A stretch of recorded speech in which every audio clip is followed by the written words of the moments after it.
ఒకవేళ America NATO నుంచి తప్పుకుంటే ఆ తర్వాతేంటి? అంచనా వేద్దాం. ఈ మాటతో అమెరికా నిబద్ధతపై ప్రశ్నలు మొదలయ్యాయి. అసలు ఈ నేటో ఏంటి? 1949లో మొదలైన ఈ కూటమి యూరప్ భద్రతకు ఎన్నో ఏళ్లుగా ఒక రక్షణ కవచంలా ఉంది. అసలు అమెరికా ఎందుకు బయటకు రావాలనుకుంటుంది? ప్రధానంగా 2 కారణాలు కనిపిస్తున్నాయి: డబ్బు, విధేయత. నేటో ఖర్చులో 60% పైగా అమెరికానే భరిస్తుంది. అంటే యూరప్ దేశాల కన్నా 10 రెట్లు ఎక్కువ.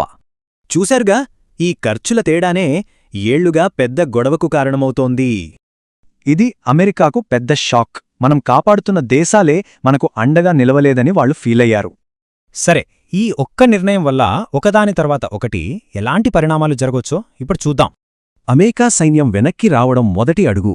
దీని ప్రభావం వెంటనే మొదలవుతుంది. అమెరికా అండా లేకపోతే అణువాయుధాల విషయంలో యూరోప్ పరిస్థితి ఇది రష్యాతో పోలిస్తే 10 బలహీనం. ఈ నాటో దేశాలే యూరప్ రక్షణ వ్యవస్థకు మొదటి పెద్ద పరీక్షగా నిలుస్తాయి. ఇప్పుడు తమను తాము కాపాడుకోవాలంటే యూరప్ ముందున్నది ఒకటే దారి, కాని అది చాలా కష్టమైనది. అంటే ప్రజల సంక్షేమ పథకాల్లో భారీగా కోతలు పెట్టాల్సొస్తుంది. ఇది వాళ్ల జీవన విధానాన్నే మార్చేస్తుంది. అమెరికా దూరం కావటంతో బలహీనపడ్డ యూరప్కు మరో అగ్రరాజ్యం అండ తప్పనిసరి అవుతుంది. ఇక యూరప్కు చైనా సైనిక, ఆర్థిక అండ ఇస్తుంది. దాంతో ప్రపంచ శక్తి సమీకరణాలు పూర్తిగా మారిపోతాయి. ఈ కొత్త కూటమితో ప్రపంచవ్యాప్తంగా ఒకదాని తర్వాత ఒకటిగా వ్యూహాత్మక మార్పులు మొదలవుతాయి. అవేంటో చూద్దాం.